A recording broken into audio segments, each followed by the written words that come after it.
Get hype. Get hype. Get hype. Get hype. We need an intro song. What we getting hyped? Getting hyped. Who's getting hyped? I'm getting hyped. You getting hyped? Getting hyped. Please, someone give us an intro song. For the love of God, please make this stop. I never want to hear that ever again.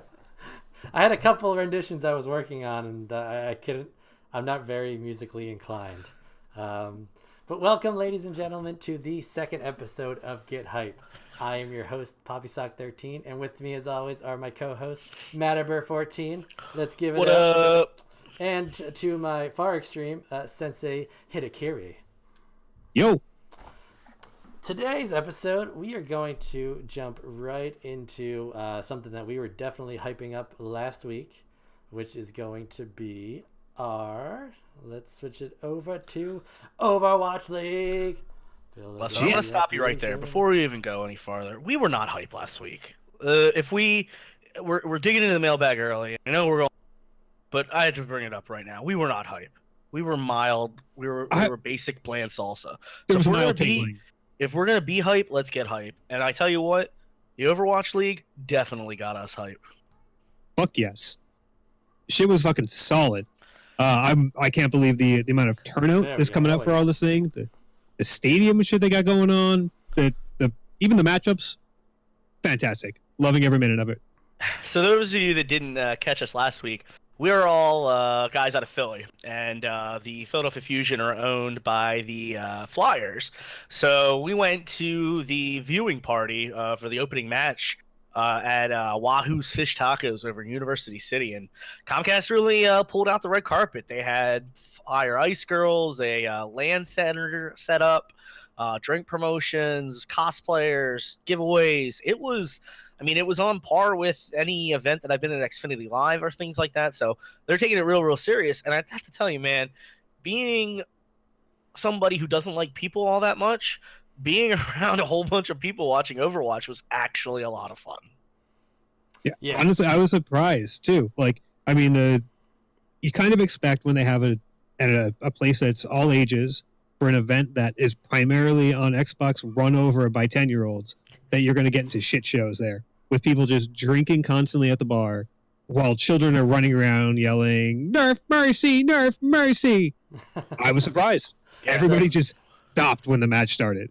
Yeah, so I unfortunately could not stay for the actual match start. I did catch it when I got home later on. But I actually went with another friend of ours and got to the bar at 3 in the afternoon to start having some beers and to get hyped for the Overwatch League. And I tell you what, while we're sitting in the bar, we started noticing a line forming outside. And so as we go out to check it, they've got spotlights up in the air. They have a red carpet that goes a block down the road. They had a setup outside that you could actually get on PCs. I think they had 8 of them in a big tent that you could play. And by the time they were ready to start letting people in to get their shirts, Philadelphia Fusion shirts, and to talk to a whole crew of people from Comcast and everything that was there, the line was literally a block and a half long. The turnout was just absolutely phenomenal to the point that I think the shirts lasted about 7 minutes. Yeah, they're fucking liars. I can't believe they had on their flyer, everybody in attendance gets a t-shirt. The tweet was specific. It said everyone. It was very specific. There was no way that they were expecting this many people. It was just wall to wall. Luckily, because we got there early, we were able to get a table for the group. But it was just wall to wall people going absolutely nuts, all Philly style, for a brand new sports team, and it was amazing. Such a great turnout. So with all of our hypeness on the, I think it's time to get into getting to watch the Fusion win their first game, because I've been like we talked about last week. I've been a diehard sports Philly sports fan my entire life, and the minute that first game started, we busted into chants and cheers, and I tell you, I had the same butterflies in my stomach of them winning games as I did sitting watching the Eagles play on Sunday or Saturday. I wanted the Fusion to win so bad, and I mean, so you're watching here the third match of the night, and so the Fusion came out strong in their first game.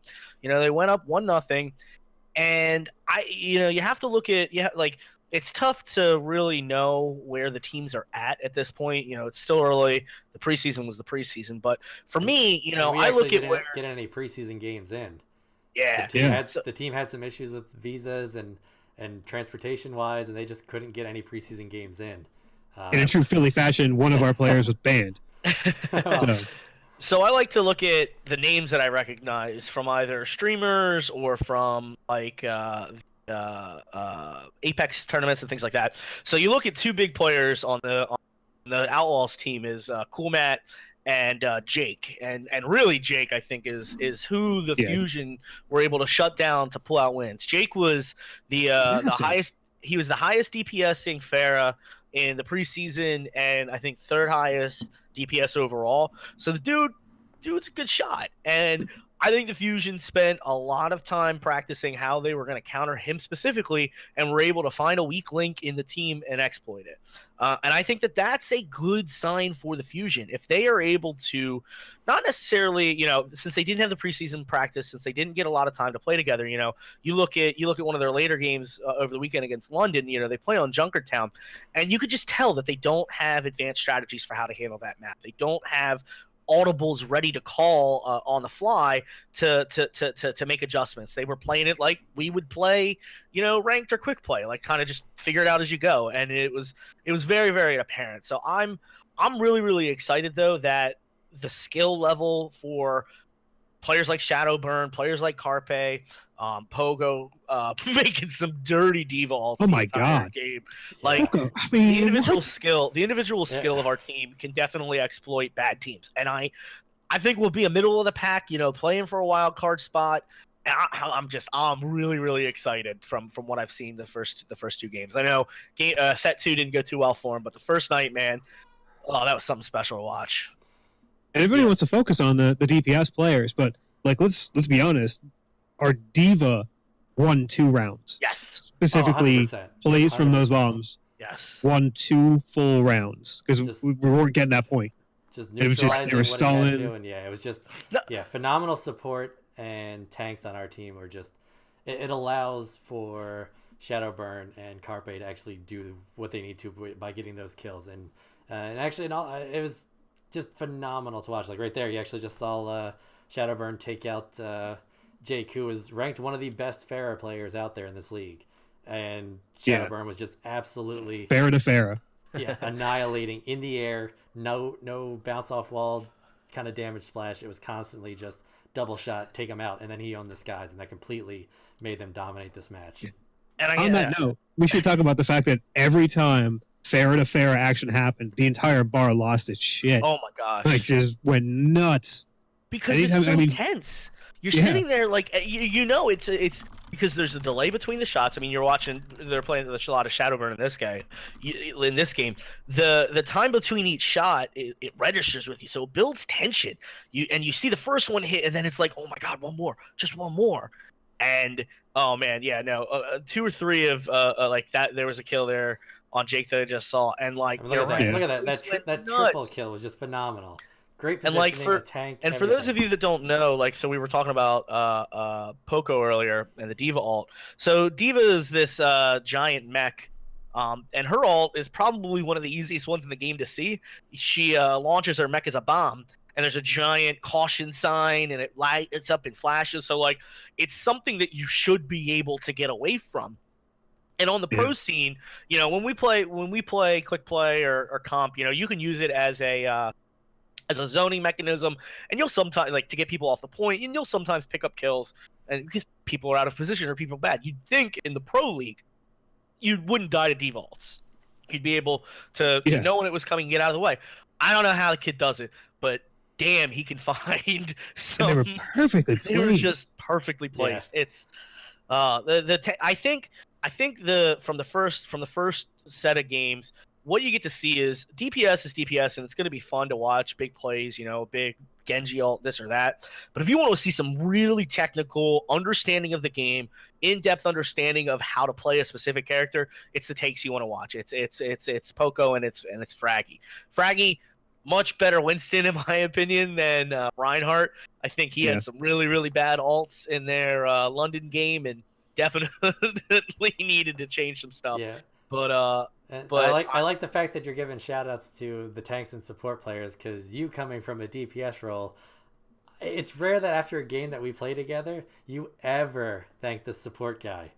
You are always, I did it. It was all It's me. almost like you're terrible and don't deserve to be thanked. listen, I mean, the only hey. reason I have to play DPS in Overwatch is because of things don't.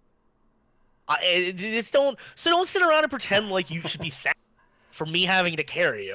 Oh yes, you carry. You know, my Zenyatta orbs never help a soldier get any kills. I've never done God. anything. God forbid. We need to rip pharmacy already. I need that to go away.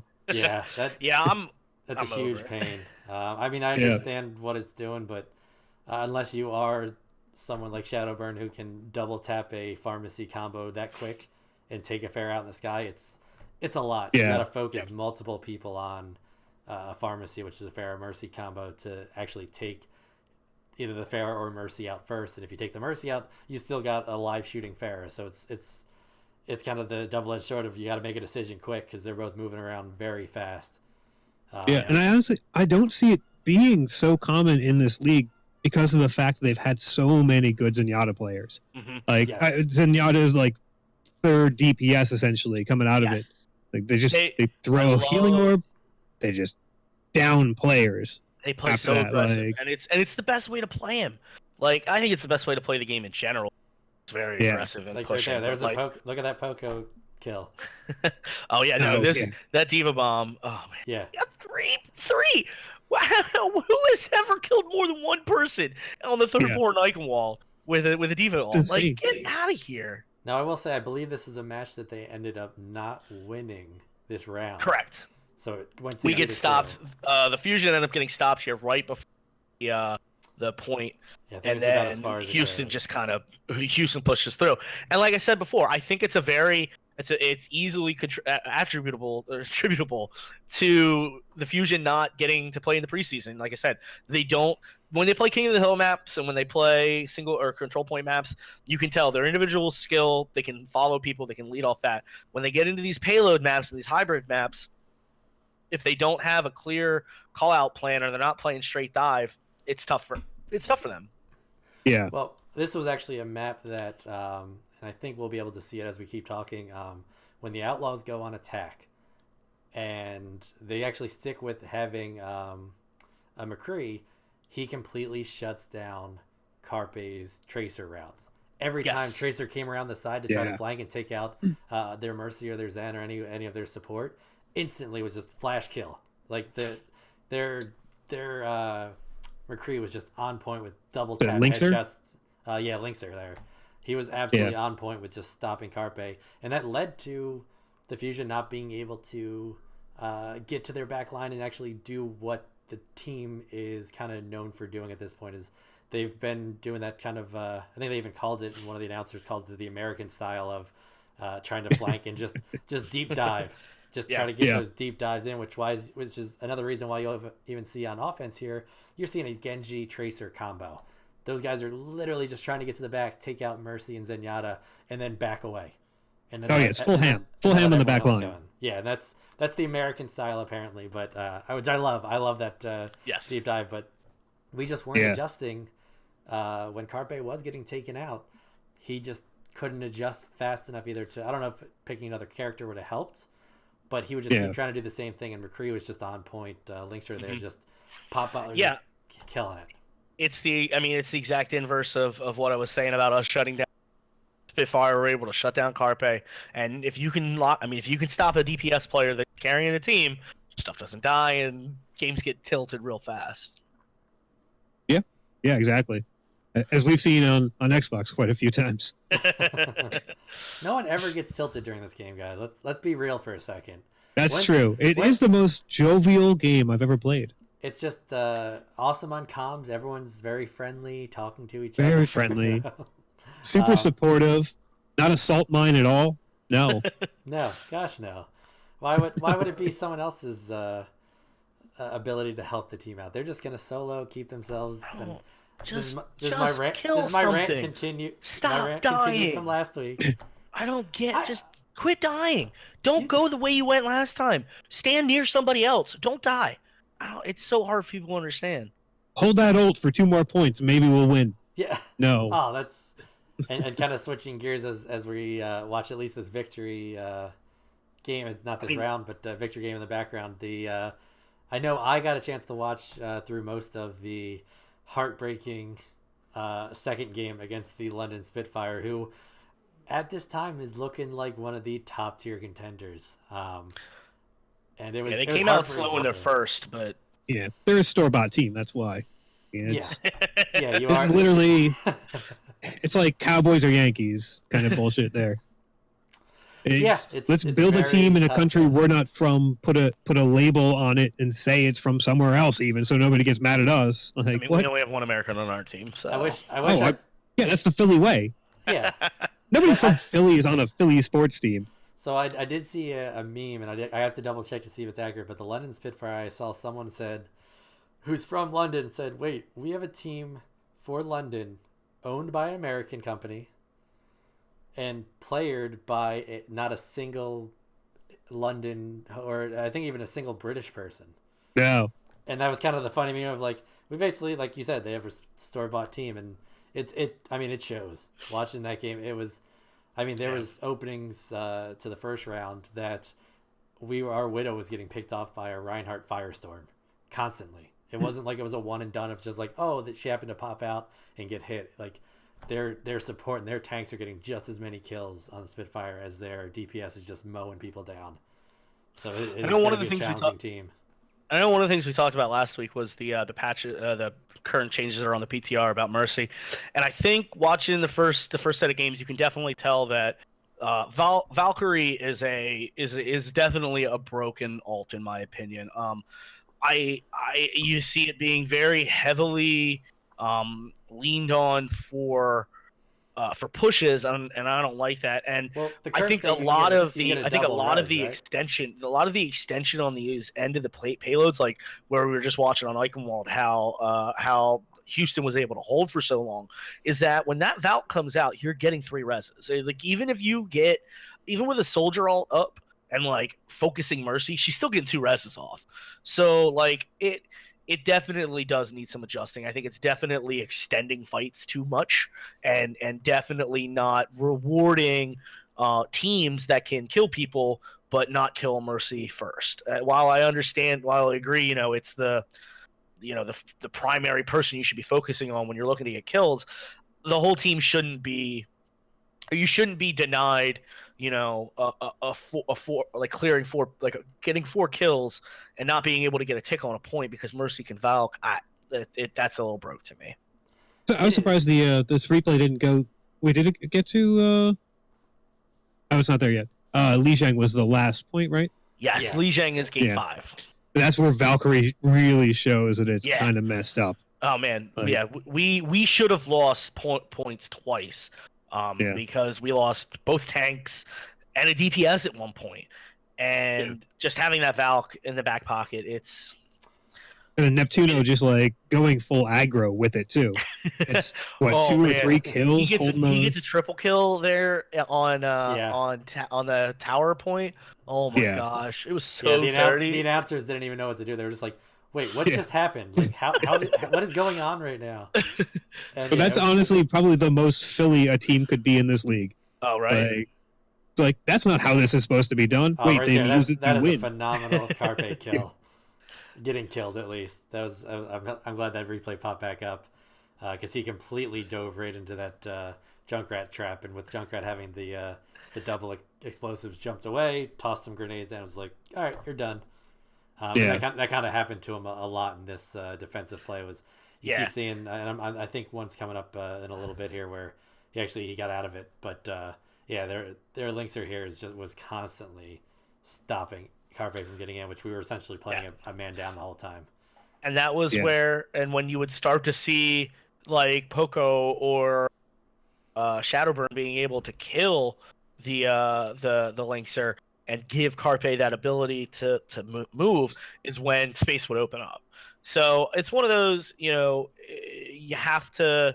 We've been kind of hitting on the same things, a lot of individual play, but that doesn't work. And when you can play as a team and give opportunities to your teammates to have the ability to make plays, then you're gonna be successful. And that's what I think was the big difference between the Fusion game 1 and game 2 was just they didn't set each other up to be successful against the Spitfire like they look did at that. against That play was Houston. phenomenal.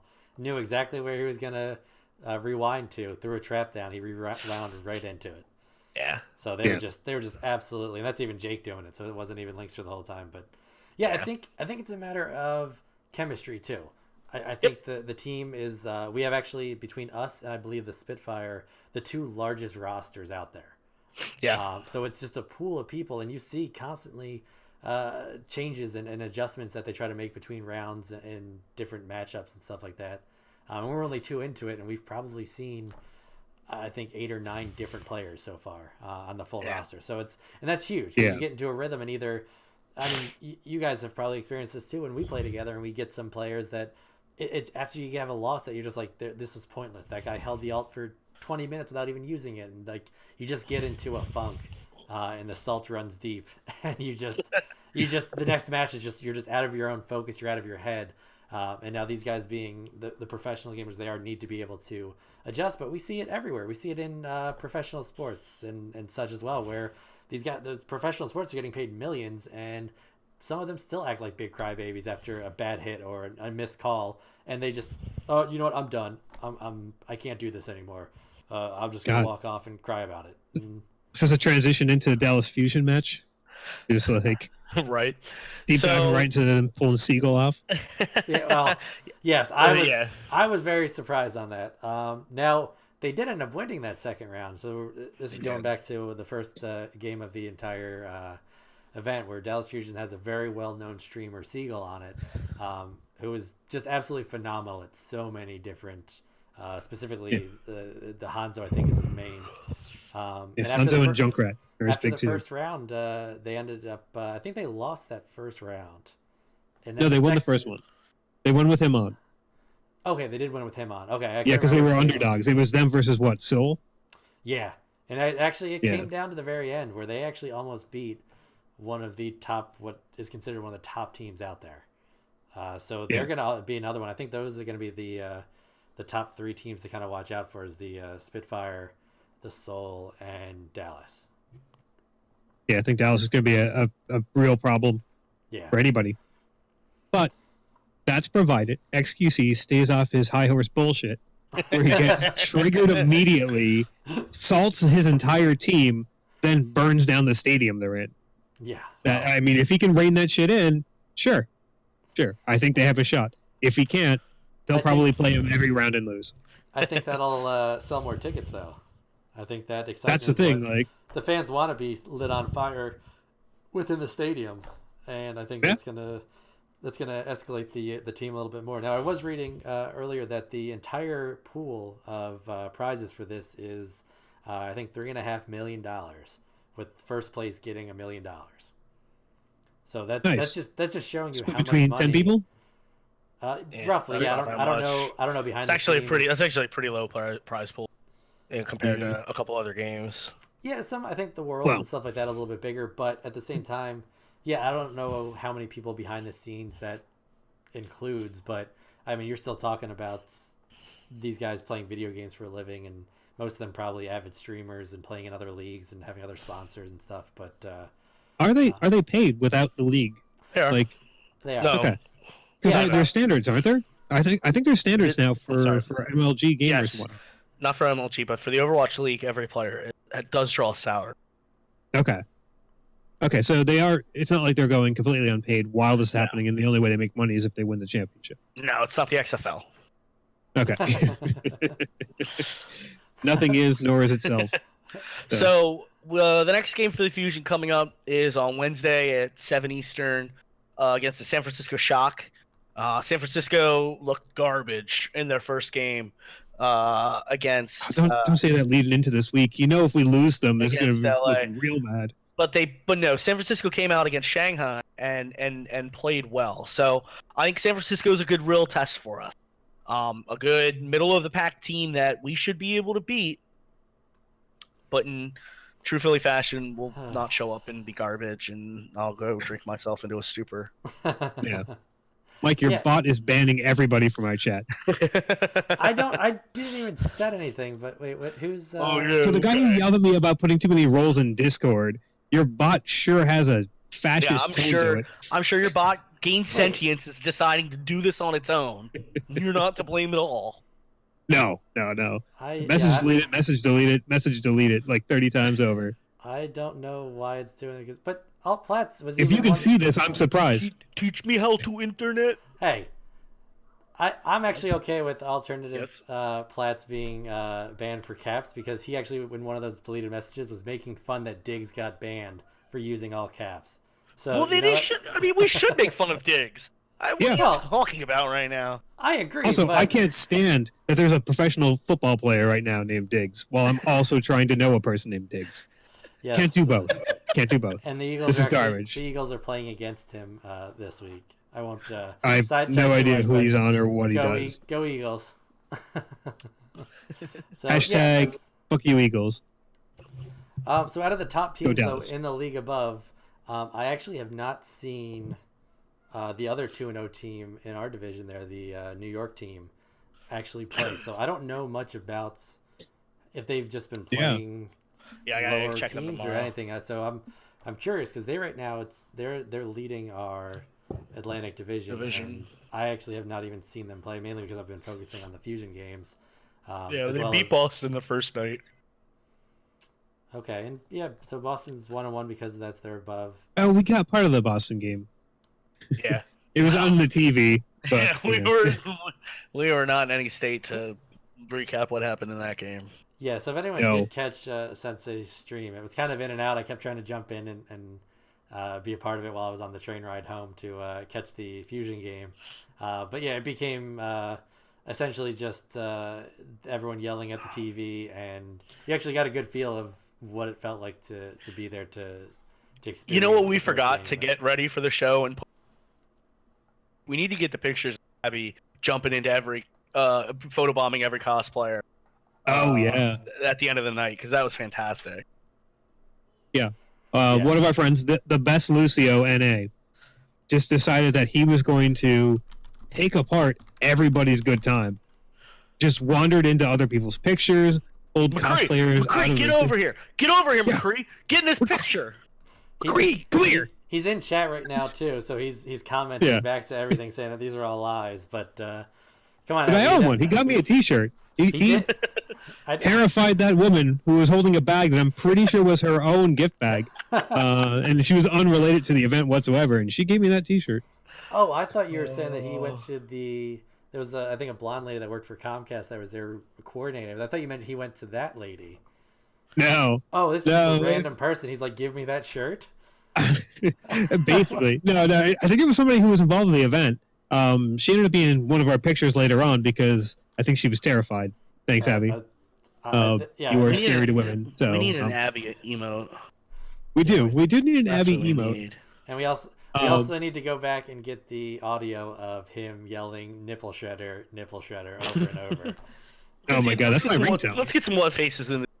Yeah. Yeah, we need an Abby face. That would be perfect. So, all right. I think that kind of covers some of the Overwatch League. There is a game coming up January 17th, so I believe it's this Wednesday. I want to say it's at 9 o'clock. I have to double check. It's at 7. I just talked about this. I don't listen to you. It's true. I mean, it's for the best too. Oh my gosh. How do I get rid You of repeated something I said earlier. How do I get rid of you in video? Let's see. Just make me a hamburger. All right. All right. So I'm going to kick things Moving over to Sensei here. He and I have actually been investing some time in a game called Escape from Tarkov. It has been both good and bad at the same time because I think my video just froze on me. All right, you work on that. I'll do the intro. Yeah, you do the intro to right, talk about so- the game. The idea is futuristic Russian state that has fallen to decay. You play a private military contractor who's tasked with going into it to essentially steal as much as possible. They might not sugarcoat it ever, but right now that's all you do. It's a pseudo persistent world where each time you load in, you can take something with you from your stash, and that world goes away in 60 minutes or so, 45 to 60 minutes. If you get in and get out, you keep all the stuff on you again, which means you collect things as you're there. You kill other people, you take their stuff and take it out with you. If you die, everything you have on you is dropped. Anybody can walk by, take it, and get out with it. So the idea is that you go in over and over and again, looking for spawns of weapons and items, try to take them back to complete quests for vendors and stuff outside the game in the global world, or you just bring those weapons back so you can go in, gear up, and shit directly into somebody else's cereal. They go in there fully decked out, wearing their best gear possible. You sit in a bush, you shoot them in the legs until they die, take all of their stuff, laugh in their face, and move on with your day. It is a world of salt in a video game. The concept is really nice in that it's almost over architected in terms of how you create weapons. Everything is fully dismantleable. I'm going to go with that as a word. Probably not a word, but you can take everything apart all the way down to basically might as well be springs and nuts at that point. Build them up in different ways, but everything is very specific for the caliber of weapon, the style, the manufacturer of the weapon. Armor you can't just buy armor. You get almost nothing, so you have to get into a world to get armor and get out with it if you want to have a chance going back in. And essentially it's just you keep queuing up for these, go in, try to get out, and start back up. Now there is a small modification to that in that every 30 minutes you can spawn as part of a world spawn class called the Scav. The Scav essentially is the people who are just existing in that zone who are willing to shoot at you as a private military contractor for being there so they can take your stuff because you have nicer stuff. Scavs are AI controlled unless it's a player spawning as the Scav. So you have both AI and player spawns, and you can really screw with people because AI acts a certain way, but you can, as the Scav, really throw off their day by going outside the normal patrol routes, kind of sneaking into new areas where you know the players are going to go. And you can really, once again, shit in somebody's cereal. It's just nonstop. The entire game is salt, and it has there's no in between. It's you love it or you hate it, and it's currently in a state that it is very frustrating at times, and I think we're about to go into that. That's my intro for the game. Yeah, so the frustration level has definitely it goes in waves for me, where we'll do a couple hatchling runs where we just go in with our hatchet and we come out with a couple of items. Sometimes we'll get some good kills and get surprises on either scavs or other PMCs, and be able to get out with a decent amount of gear, and then we put that gear right back on to basically spawn into death. And yep. So as soon as you spawn with all that stuff, you just got out. You murder go from high right to low, and it just a couple things. I know it's in beta, and so we're trying to try to test it out as much as we can, Sensei and I, and it's frustrating because the peak times that I at least usually stream is after work, especially on the weekends, into the evenings, and that's usually the time where the servers for some of the maps just get atrocious wait times. Where I think you had a game earlier today. You were even saying it was, or last night was like an 11-minute wait. 11-minute wait. That's just a lot. It's a lot to expect someone to sit there for 11 minutes. Now I know we talked back to at one point when we were in chat about League of Legends being sometimes an equally long wait, but I feel like this is just it's infuriating to on a Friday night be like, all right, let's stream this.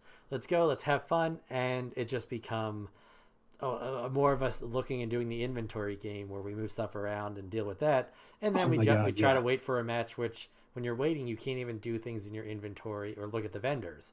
So those are things that I would love to see improvements on, is being able to at least do something while you're waiting.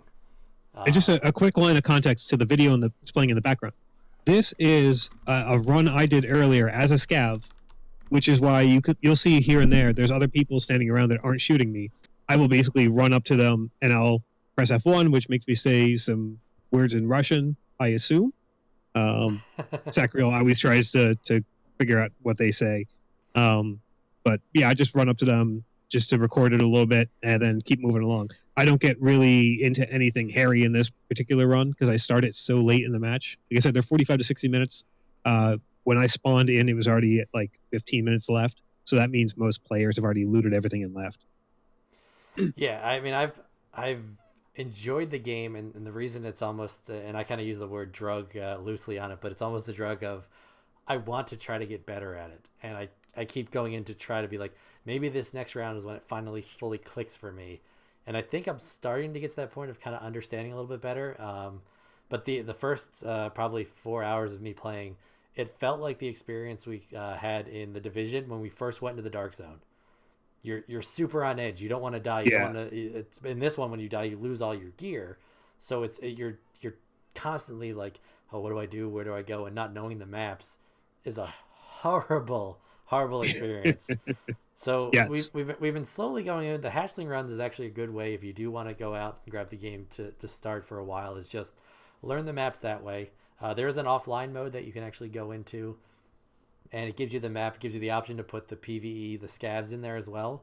The problem is you don't get any experience. You don't get anything out of it. You just basically can go in and try out your setup. Maybe test the gun out. Every gun shoots slightly differently. Iron sights are extremely hard to use, but that's all you get when you start, unless you happen to kill They're someone that's brutal. higher ranked. But yeah, basically iron sights, you take a shot and half your screen just does and then you're like, Yep. oh well, after the recoil, did I hit him? Did I not? Because There's it's no literally hit like your head markers. is here and the recoil moved your hands but not your head. So you literally lose sight So, through that. like, how a gun works? Yeah, it's Exactly. extremely That's the thing. realistic, and I love it, but Like, it is extremely hard to get used to, which is why it's such a big thing that even Matt, you were saying in one of our Discord chats earlier, that people just hip fire. And even though you don't yeah. have any kind of reticle, like you can see up in the video here, like there's no dot in the middle that tells you this is what you're pointing at right now. So you've got to get pretty good at being able to just constantly. I'm just gonna replay this video. Oh yeah, and full disclosure, there's no actual hip fire in the game. That's the cool thing. So the idea is, since you were all like PMCs and trained military people, you're always up at the shoulder. The idea is whether or not you bring it to like eyesight. So you're like your shoulder's always up. It's Yeah. this weird thing that like, so we should probably go into why we started watching this, but also I want to talk to Matt about why I think it's a terrible game for you. Well, But I mean, Sacriel's been playing it the most lately. That's been the big thing. I watched hours and hours of it. He has no queue problems. He plays EU servers, middle of the day, and it's like, bam, server. And he is Queued also very good at it, because it reminds Yes. me a lot of the same PUBG style of play. And he's very good at knowing how to play those types of games very well. Where I think we get a little bit more of that, like Fortnite, of like, hey, at the end of the round I've accomplished something. If I win, it's not as big of a learning curve. This is a very big learning curve where Yeah. I still would say I'm very green at this. We play a match, and then we go through inventory for 30 minutes. Like, I've been able to come out of a scav run, not finish my inventory before my scav run comes back up.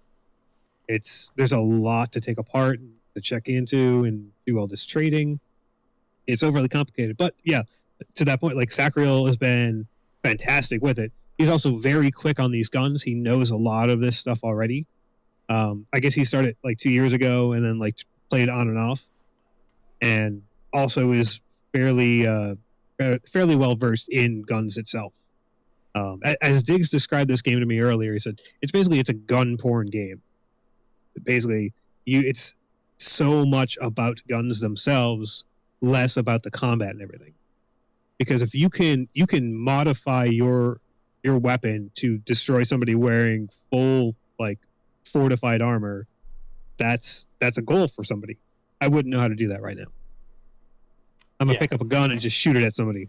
Yeah, and that's That's what where I'm we coming do. from. We sit there and we just, if we get the drop on someone, we pull the trigger until either they die or we die. We had a match the other day that we ended up getting into. very under-equipped for what we should have been doing. But we found two fully armored PMCs that we kind of snuck up on one of them at least and got the drop on, while the other one actually ended up flanking around and killing Sensei. And I ended up being able to put. It even took with the AK that I had only about 3 or 4 rounds into each of them to take them down. But shortly after, I ran into a scav that blew out both my legs, and I was literally at a crawl, having to go across the entire map to get to an exit. It was 20 minutes. And it was just an very actual drawn 20 out. minutes for him to get to around that map. And it was just very drawn out. And I halfway through it, at one point, I was like, I think I'm just going to disconnect because I don't know if I'll make it. But it actually did show me a little bit about how the game mechanics work. Because I was going so slow, I was essentially in a stealth mode. I didn't make any footsteps. I could sneak up on a bunch of scav and other players and take them out. By the end of the match, I had, I think, 9 scav kills and those 2 PMC kills and a full set of gear. So I think that's kind of a good way of playing. And with me saying that, going back and watching Sacriel play, he either camps a little bit or he just goes full ham with a ton of automatic weapons and just slaughters everyone on the map, which I can't do. Dude is stocked. That's the thing. Yeah. They're also running. You can gain an advantage by paying more money right now, which is really annoying. Unfortunately, yes, because you get a bigger inventory stash. You get a bunch more higher end weapons. I think at the very top tier, which I think costs like $150, will actually give you rep with all the vendors. So as you're doing this, you have to actually earn rep by spending money and selling them stuff and buying stuff from them, as well as just ranking up. And there's a bunch of matches that I'll go in, spend 10 minutes walking around the map looking for stuff, not find anything to loot, and then just get shot. A random bullet comes across the map, and I just drop, screen goes black, and I have 0 XP for that. So those matches get very frustrating. Yeah. And I think it's kind of annoying. Like, so every match, as a base player, you can take out 4 slots of items. Inventory works kind of like Diablo style, where you get squares and certain items take more than 1 square. If you pay for the 140, you can take out, what, 9 items I think it's from a a thing? 3x3, yeah. Yeah, it's a 3x3. You start with a 2x2 if you don't pay with that 140. And it doesn't seem like a lot, but that's a massive amount. You can get armor up with that. Yeah. So yeah, you can't do that. Having that advantage of having a pouch like that is great because that's the only thing that sticks with you. Now you can see on Ryan's screen here. Let me pause it real quick. There's no pouch in it because he ran as a scav this round, but usually there's something that we have at least called an alpha container, and it is a 4x4. It's basically this, but put on top of each other to make a square, and that's all you are guaranteed to leave if you die with. So, you'll always hold on to that. So you can basically store, if he wanted to, he could have stored these 4 items, plugs, some outlet chargers, and some money in there, and that's it. Where the higher versions, you get that 3x3. You can actually get this vest if you wanted to. And actually, the cool thing is they do have integrated systems where you could actually fit everything within this vest inside of that 3x3 area. So if you've got a backpack and you find someone else's backpack, you can actually put a backpack within a backpack, and you can actually inception it to the nth degree. I think I've got right now in some of my inventory slots to save space 10 backpacks all stacked up, and then a bunch of stuff inside that last backpack. Yeah. Oh yeah, layers on layers. But yeah, so kind of back to the man, I felt like you got mad at me when I said don't pick this game up the other day when I wasn't home. I'm like, Mike is gonna play it. I don't know for how long. I don't really get salty with games. This thing breeds salt though. Based on the fact that it's not particularly fun. It's very, very grindy.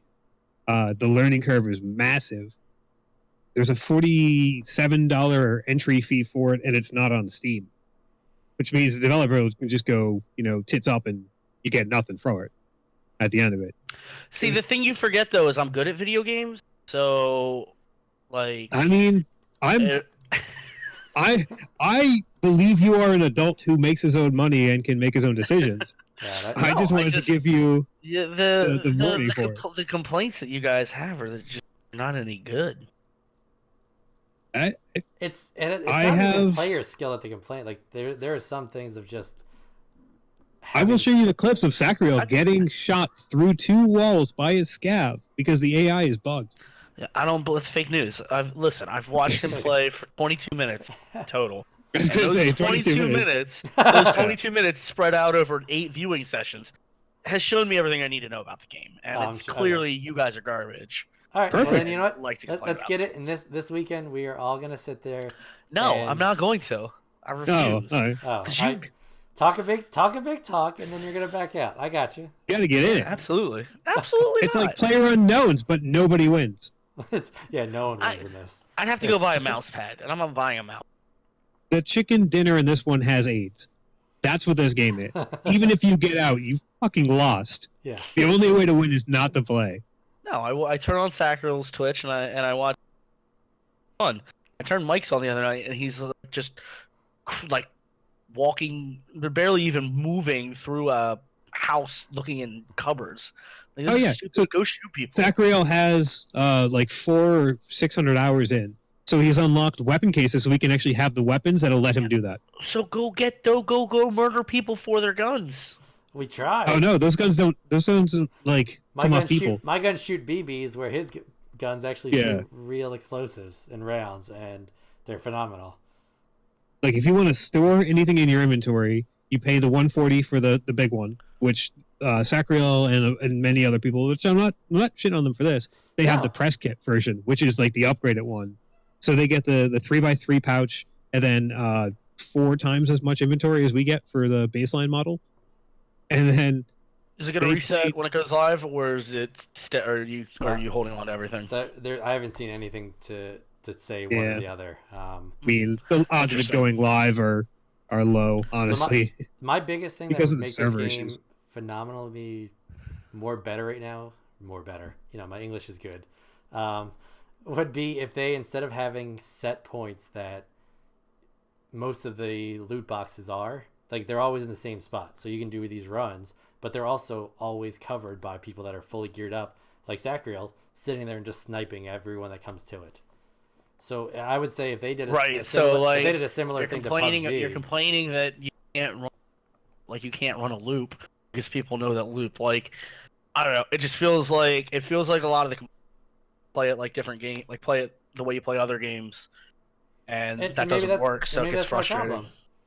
And maybe that is my problem, is I just don't understand what I'm supposed to be doing. It could very well, because I don't. I understand run the what I'm same loop doing. every time I play, and the game changes 0% each time. It's just a matter of who spawns in next to me and what time I spawned into the map. But like I said, this game doesn't bother me. I will play the hell out of it, and I can continue to play the hell out of it. I was playing it just before we actually started You the show. literally have said like 6 times to Discord, I'm not going to play it. Don't get it. I'm not going to play it anymore, so don't get it. I'm not going to play it anymore, so don't get it. The only reason I was thinking about getting it is because freaking playing all weekend. I was But every surprised time- you actually every time I listened to bring it me up- Every time because I bring wrote up, it in "Oh, we're Discord. good." You don't check Discord. I check it every time. I just don't want to talk to you stupid people. I mean, that makes Not you, sense. You, Diggs. should. You're great. Everyone else can suck it. No, I mean, I'm happy to play it. I'm not getting it. So actually quit playing it so we can play other fuckers and show them Star Wars. Sorry. Speaking Oh, of playing no, I'm other playing stuff, Battlefront and Jedi Alright, too. But we're playing Battlefront this week. Speaking of other Moving on. stuff, Fortnite has new updates and a new map coming out. So, Matterbert, would you like to give us a little bit of your insight on the new map? All right, so probably this week we're gonna see our big content deployment, I'll say, to the Fortnite Battle Royale arena. And what that's gonna look like is it's gonna be adding a brand new. It's actually gonna be adding a couple brand new locations. I think I counted 5 altogether. But basically, we're seeing one. They completely redid the map, so they're trying to make it more biome, where if you're in the car park, the junkyard, it looks like a junkyard. The swamp feels more like a swamp. The farmland feels like farmland. So I'm really excited about that, and I'm excited to see, the town that they keep showing off here is Tilted Towers, and I think that's going to be a really neat place to check out. You're going to have a lot of high-rise buildings, a lot more inside combat, I think, which is going to be neat. and it just shows the work that they're willing to put in to make the game flow more the way that they want. There's a lot of open space in the old map, and a lot of like just hiding in behind trees and sitting around on the edges. I think that by putting it all these new landmarks on the western side of the town, you've got Junction, Haunted Hills, Snobby Shores, Shifty Shafts. You know, these are all brand new named locations showing up on the map. You're going to have a lot more times where it's like, okay, we started up in Pleasant Park and the circle is south. So you can go to Greasy or Tilted or Shifty, and you know, it doesn't, like right now Fortnite feels very much like, for me at least, land in a town, loot that town, get the best positioning to win the game. There's no real reason after you land to go into a named town because it's already probably been completely looted, because there's only 7 named spots. I think that what this is going to do is it's going to make it much more profitable, I'll say, to move into towns after that first circle changes. Yeah, so like, I think it's gonna right in here. This is always that I'm kind of circling where some of these new locations are.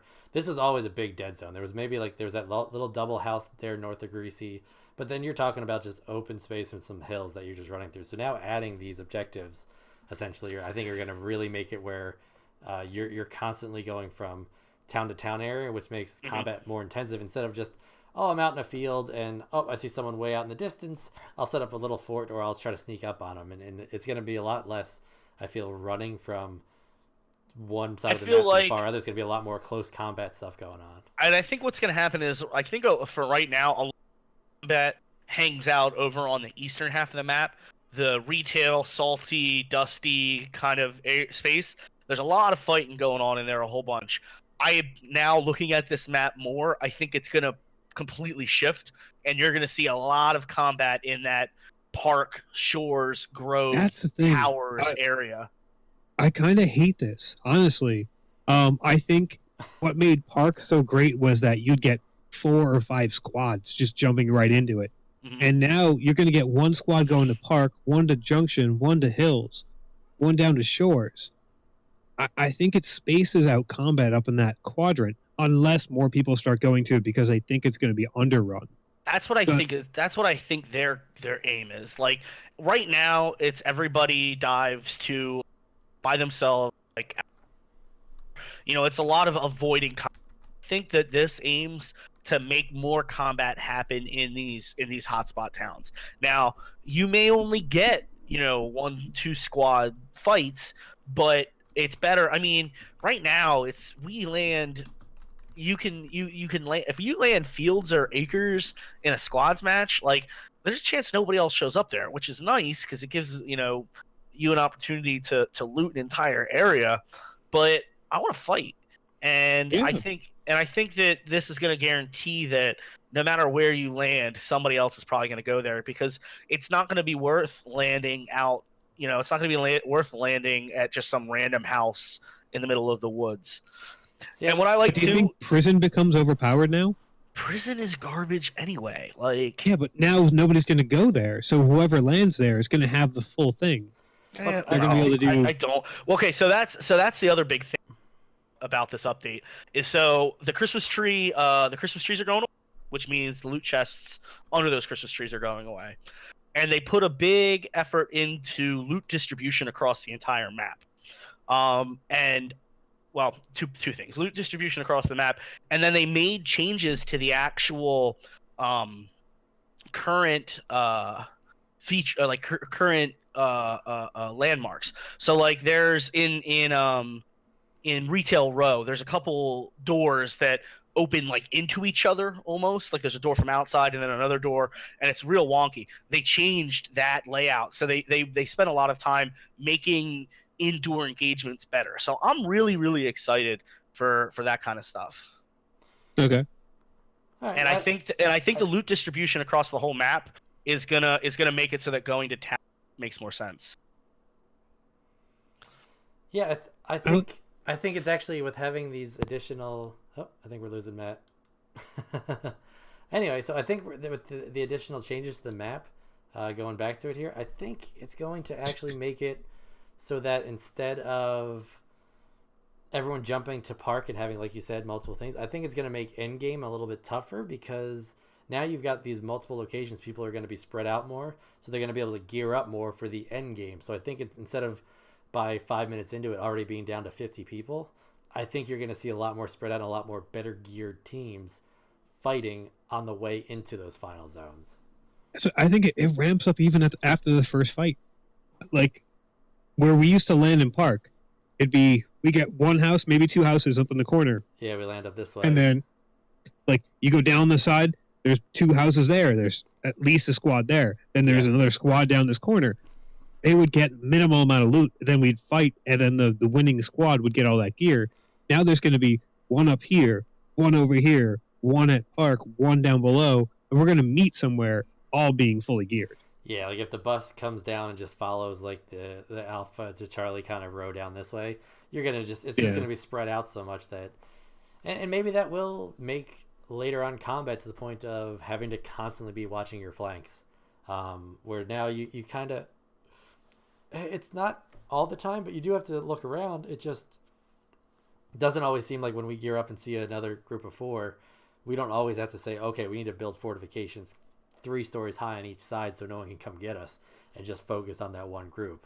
I think this is going to be a lot more combative towards the later stages of each match. So as that circle gets smaller and smaller, there's going to be lots of teams that everyone's pretty geared up. Like, you're going to still have small skirmishes to start, but like you said, I don't think Park's going to have 4 or 5 squads fighting it out for domination and all that gear.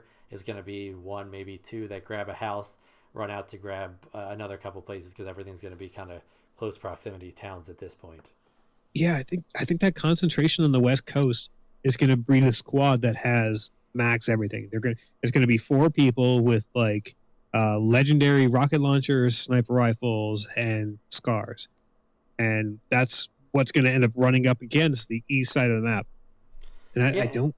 And maybe Epic is doing it so that the loot drop distribution is more grays, greens, and blues, and doesn't go like it's not going to be that in Park, Shores, Tilted Towers. Not in every one of those isn't going to have a gold scar, and kind of that. So maybe if they do a different distribution of how stuff is done, that I don't know how they do that though, because I'd hate to see them do like, all right, well, this match in Park, you're only going to find 3 pistols in the entire area. Like, I don't think they can do something like that. So they still have to make sure enough loot is in all of these locations. Yeah. I just feel like it's going to be a lot more spread out, and that's my concern, is that it's going to be a lot more spread out combat instead of initially diving in and having 4 different teams on 2 buildings and Parks being like, oh, either we got to hit each other with pitchfork, I want to say pickaxe. Pickaxe. There we go. Thank you. Yeah. And just. And I'm the one who's drinking. I know, that's sad. Show everyone the Crowler. Monster can that he's been sipping at. It's a quart growler. I'll have a quart of cola. Does that work? Let's see if it comes in. Sterling Pig. Unfortunately, recommend I think it for your health. Got called away for something. So I this think is fine. We're going to we should to wrap up. What's that? We should touch on this one last subject because he's not here now to defend it. And what's that? Monster Hunter World Redditor bullshit, where people come in and they think they're going to tell you how to do something. No. So you see him coming flying back because he knows we're about to talk about this Reddit bullshit about Monster Hunter World. All right, real quick, guys, we only have a couple minutes left. But Monster Hunter. If you sign up for a mentor, you are a piece of shit. Just learn how to play the game, or don't learn how to play the game. Either way, fucking play the game. Don't get a mentor to teach you how to play a video game off Reddit. The fucking neckbeards got nothing better to do than to tell you how to fucking play your video game that you paid for. They're going to tell you how to enjoy yourself. Go fuck themselves. Quick, Matt, your rebuttal, 30 seconds. Go fuck yourself. You didn't even know what it was when you talked shit on it when I posted it. God forbid people want to play the game, fucking open world RPG game with friends and make friends and meet new people, and somebody that already knows how to play the game wants to say, hey, you want to play the game with me? I know how to play. Let me make it an easy place for you to sign up. You're an asshole. All right. Well, thank you for that. Let's go through the rounds here, and let's do a quick, brief 10-second on what you're going to be playing this week. Sensei, we'll start with you. Oh God. So I think that EDF 4 is happening. Earth Defense Force. Just run around shooting giant bugs with rocket launchers. All right, that sounds good. Mataber 14, what is on your plate for this week? I am working through the third world of Cuphead. Really enjoying it. Learning late that you can hold down the shoot button to shoot rather than having to pull the trigger every single time. So my hand feels better now. And I'm gonna continue to play Fortnite with some of my high school friends that just getting into it. We got some of them their first win today in Fortnite. Little shout out to Congrats. Mike, Ariel, and DJ. That's what's up. Nice. All right, on to me here, PoppySock13. I'll be actually I installed Sanctum 2, which was part of the Yogscast bundle, and I actually want to check that out. It's a tower defense first-person shooter that I definitely want to check out and see how that's going. I love tower defense games and I like first-person shooters, so I figured let's see if it'll be the best of both worlds. I'll be checking that out and probably retiring Tarkov for a little bit until some new patches come through. So. Duck.